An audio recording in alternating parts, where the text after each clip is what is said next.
If Amazon shut down for 30 days, what would actually happen? Imagine waking up tomorrow and Amazon is gone. Not just a shopping site. Everything, AWS, Prime Video, Alexa, Twitch, the entire Amazon ecosystem that quietly runs half the internet is vanished. Sounds impossible, right? But here's what most people don't realize.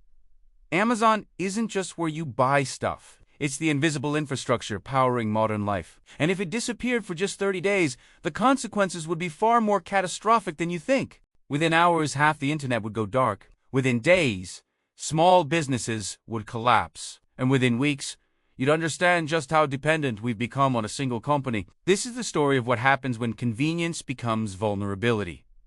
Let's start with what everyone knows, Amazon.com. The shopping site in 2024, Amazon delivers approximately 1.6 million packages every single day in the United States alone. That's over 18 packages per second. When you click Buy Now, a massive logistics network springs into action. Warehouses coordinate. Delivery drivers receive routes. Planes take off. The whole system operates with terrifying efficiency. Now imagine all of that stops. Day one. Every order placed yesterday, every package in transit, every delivery scheduled for today, all frozen. The first thing people notice is the website is down. Error message. No explanation. Social media explodes with confusion. Is it a hack? A technical glitch? But hours pass and nothing changes. Amazon, the company worth over $1.5 trillion, has simply stopped functioning. For most people, the initial reaction is annoyance. You can't buy that thing you needed. You'll have to go to an actual store. Inconvenient, but manageable. Except here's where it gets interesting. Amazon isn't just retail. It's infrastructure, and the infrastructure side is where the real chaos begins. Amazon Web Services, AWS. If you've never heard of it, you're not alone. Most people haven't. But AWS is the backbone of the modern internet. It's a cloud computing service that provides servers, storage, and computing power to thousands of companies. And when I say thousands, I mean everyone. Netflix runs on AWS. Spotify runs on AWS. Reddit, Twitch, LinkedIn, even parts of the US government, all running on Amazon servers. When Amazon shuts down, AWS shuts down. And when AWS shuts down, roughly 40% of the internet stops working. Day one, within hours, Netflix goes dark. You open the app, and nothing loads. Spotify stops playing music mid-song. You try to check Reddit, and the site won't connect. Your Ring doorbell stops recording. Your smart home devices become dumb.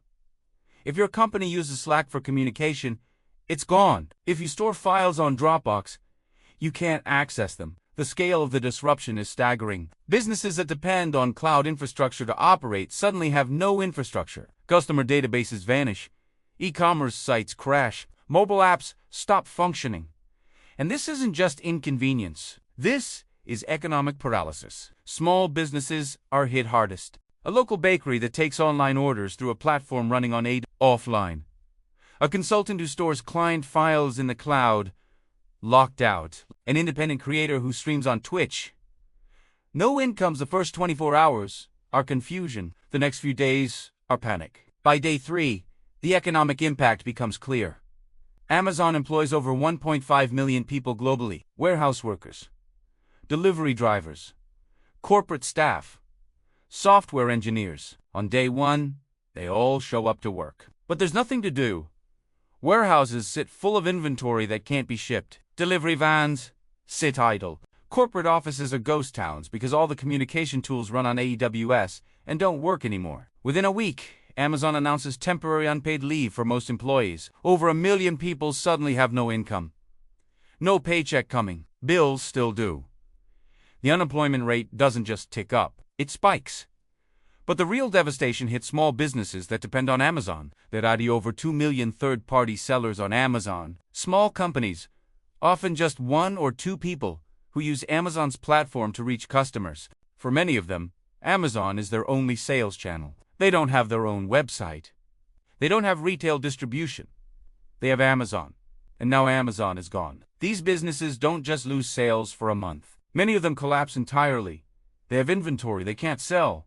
Overhead they can't pay. No alternative platform can absorb 2 million sellers overnight. E-commerce alternatives like eBay and Shopify see a surge in traffic, but they're not designed to handle this scale. Their servers crash under the load. Even alternatives become unavailable. Meanwhile, the supply chain starts breaking. Amazon isn't just a retailer. It's a logistics company. Thousands of manufacturers and distributors rely on Amazon's fulfillment network to store and ship their products. When that network shuts down, those products are trapped, sitting in Amazon warehouses. Inaccessible. Companies that manufacture goods can't get them to customers. Retailers who use Amazon for distribution have no backup plan. And this is where it cascades beyond just Amazon customers. Traditional retail stores see a sudden surge in foot traffic. People who've been shopping online for years are forced back into physical stores.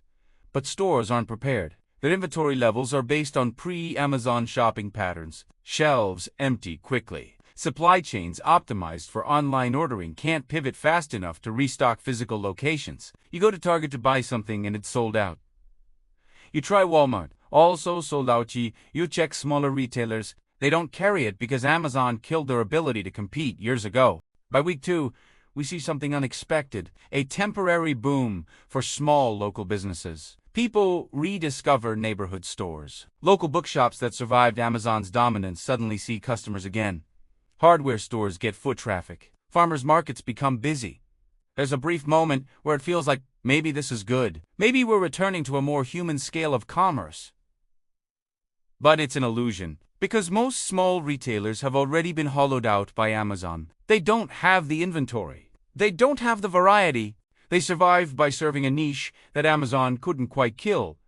But they can't suddenly replace Amazon's scale. A bookstore can't stock 10 million titles. A hardware store can't offer same-day delivery. The infrastructure that made Amazon convenient, the massive warehouses, the delivery network, the algorithm that predicts what you want before you know you want it, that's all gone, and nothing can replace it quickly. And we haven't even talked about AWS yet. 2 weeks in, and 40% of the internet is still down. Companies are hemorrhaging money. Every day without service is millions in lost revenue. Startups that exist entirely online are dying. Their customers can't access their products. Their teams can't collaborate. Their data is locked behind servers they can't reach. Larger companies are scrambling to migrate to alternative cloud providers like Microsoft Azure or Google Cloud. But migration takes time. It takes planning. It takes technical expertise. You can't just flip a switch. Companies that try to rush the process make mistakes. Data gets corrupted. Security vulnerabilities open up. Some decide it's not worth the risk and just wait, hoping Amazon returns. But waiting means losing customers who can't access their service. The financial markets are in freefall. Amazon's stock is obviously worthless if the company isn't functioning. But the ripple effects are enormous. Every company that depends on AWS sees their stock crash. Investors panic. Tech sector valuations drop 30% in 2 weeks. Pension funds holding tech stocks lose billions. The economic damage isn't contained to one sector. It spreads like a virus through the entire economy. Consumer spending drops because people are worried. Companies freeze hiring. Some start layoffs. The fear becomes self-fulfilling.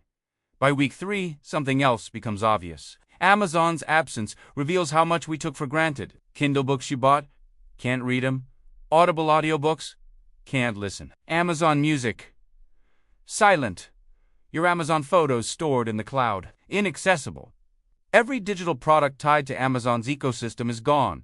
And you realize you don't own any of it. You licensed it. You rented it. And when the platform disappears, so does everything you thought you owned.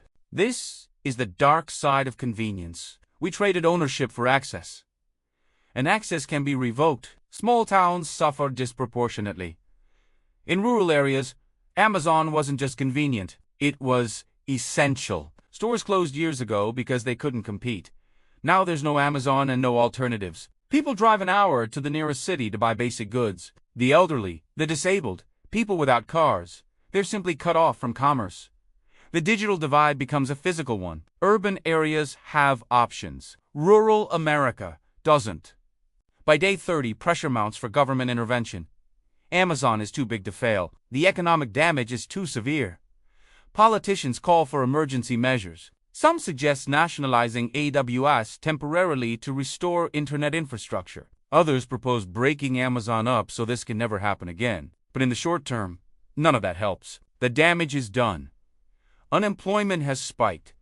Small businesses have collapsed. The economy has contracted. And everyone has learned a hard lesson about centralization. When one company controls too much infrastructure, everyone becomes vulnerable. Then, on day 31, Amazon returns. Websites flicker back online, deliveries resume, AWS servers reboot, and life goes back to normal.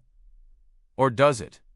Because now we know how fragile our convenience is. We know how dependent we've become on a single point of failure. We know that the modern economy isn't distributed or resilient.